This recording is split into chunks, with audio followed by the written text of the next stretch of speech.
You know, in terms of the overall profile of Burlington, as we had spoken about in earlier shows, and BCAT, as everybody knows, on an annual basis, really broadcasts the telethon to raise scholarship funds. And you know, Burlington probably does better than any other community that I know in terms of generating funds for scholarships. Last year it was over $300,000, and this is a community that has just under 25,000 residents. So a combination of the generosity of residents, the business community, and other agencies really have annually generated an really enormous amount of funds for the scholarship program. And people helping people, and the generosity of the Burlington community, residents, agencies, the business community, really once again is highlighted, and it just really is a testament to what a wonderful and generous community Burlington is. I mean, just a lot of gifts in this community. Right. And from your efforts over the years, I think you're one of them. So thank you. So thank you very much for your efforts. And again, if you'd like to learn more about this, the website peoplehelpingpeopleinc.org. So thank you. Absolutely. Thank you very much. Thank you very much. Now, Steve, welcome. Hi, Jim. So, Steve, tell us a little bit about yourself and your background. Sure. I'm Steve Capano. I grew up in Burlington all my life. I moved away for a little while.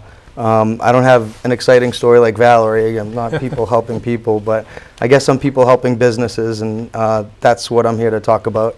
Burlington's been an unbelievable community for me. I just went to the BACC meeting with Herb Chambers a couple weeks ago, and Herb Chambers was actually talking about all the top businesses that are in Burlington, his top dealerships, and all these other Capital Grill and top businesses in Burlington, and I'm really lucky to start a small business here, I think, and people like Jim have been amazing for me. The Burlington Chamber of Commerce has been absolutely fabulous. I think the outpouring of my friends and family and people that knew me and other businesses, I started just 14 months ago, and it was troubled for a while, starting a small business in a tough economy, but I think, like you said, there's generous people in Burlington, there's good businesses in Burlington. I think I'd be the happiest if I could just stay in Burlington all day, every day. I do have some things outside of Burlington, but yeah, it's lucky to be here, and thanks for having me. Good. Now, your company is TECTRIX-INFO. A lot of people have trouble with that. So tell us what, TECTRIX.info. I actually, I got laid off over a year ago. I was working for a company called Teleflora, a huge floral company, and what they did was service retail florists throughout the country.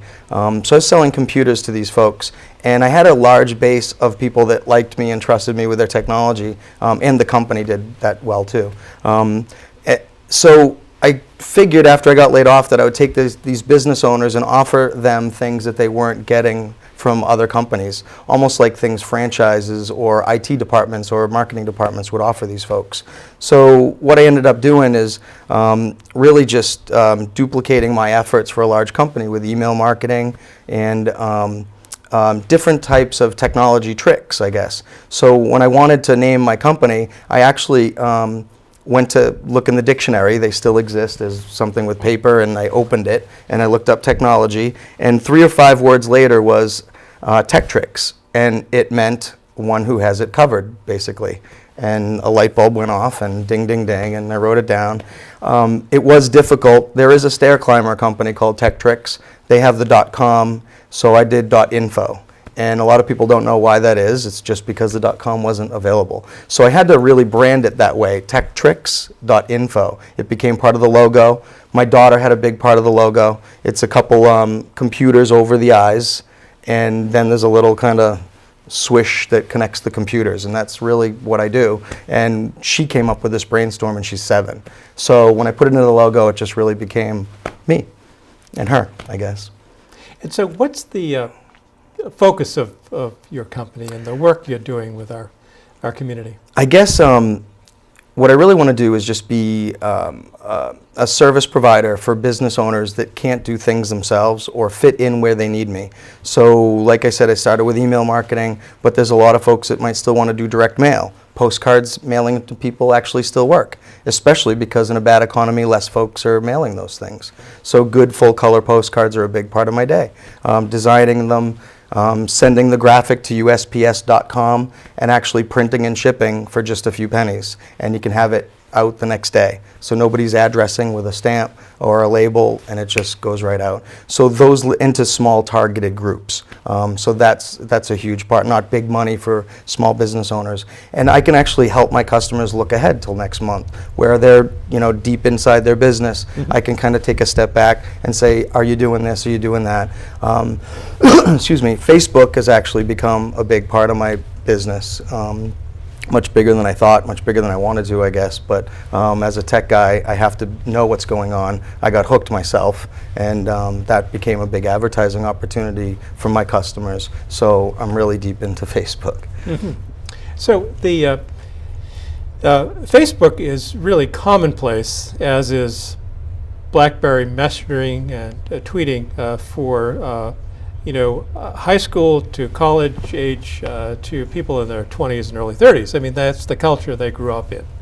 But it appears to be really a growing part of the business community, not only in terms, our kids in school, and also is the way they communicate with each other, but it's becoming more and more a vehicle for people in business to convey information.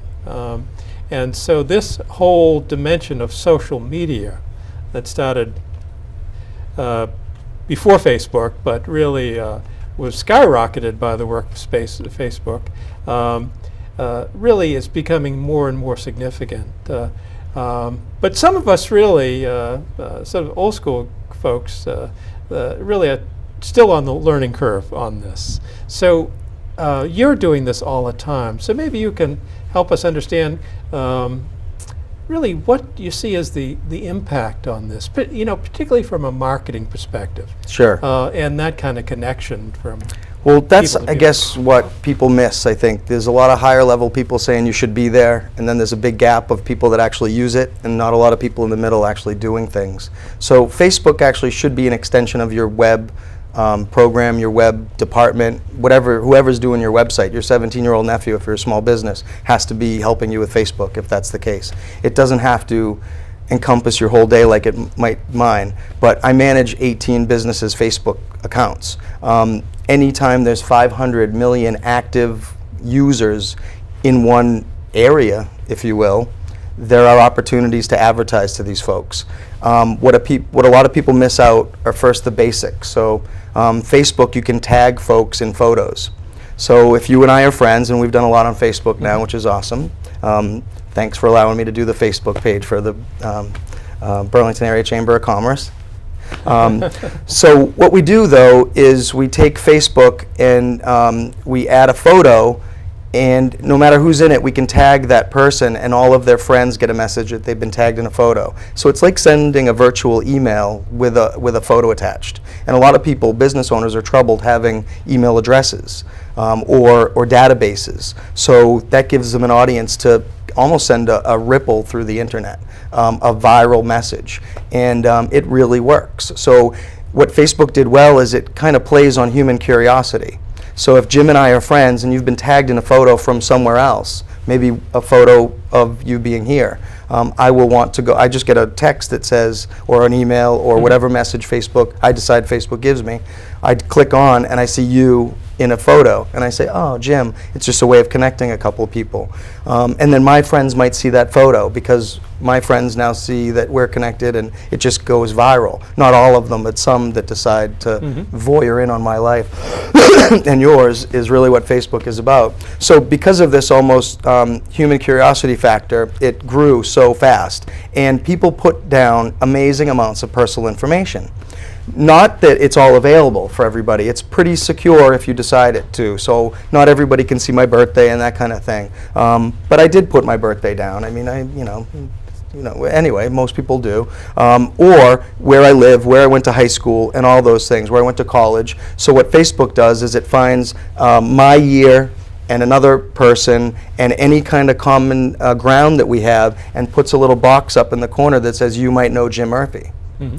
In the same spot that sometimes my friends might be, advertising can occur.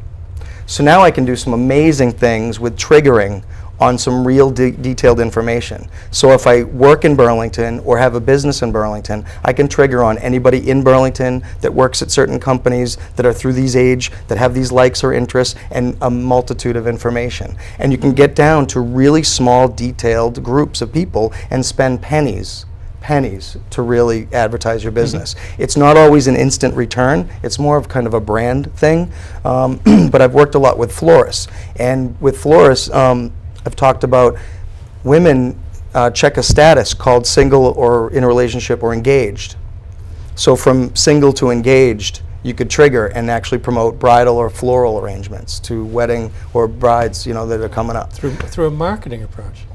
It's just unbelievable. Yeah. You can do these things with Google, but I don't put that detailed information in Google. They do know a lot about you and I, but they don't, it's a different kind of triggering when you do this advertising. So that's really taken off.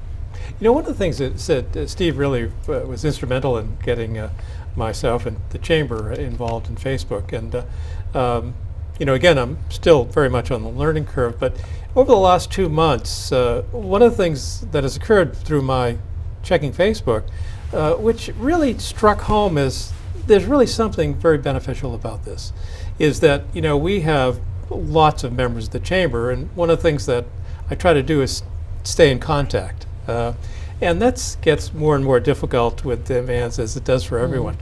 But one of the things that's happened over the last couple of months, I get Facebook messages through email. And I opened Facebook and said, it's John Doe's birthday this week. And I click on it, it gives the date of the birthday.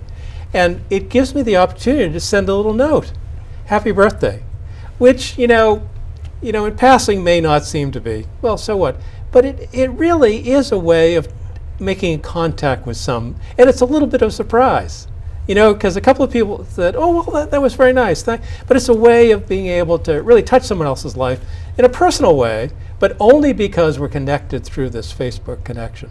And really, it's not much different than the old days when people used to get on trains and kind of visit others. We can't do that nowadays, but to be able to stay in contact. And so I think it really is quite a marvelous thing.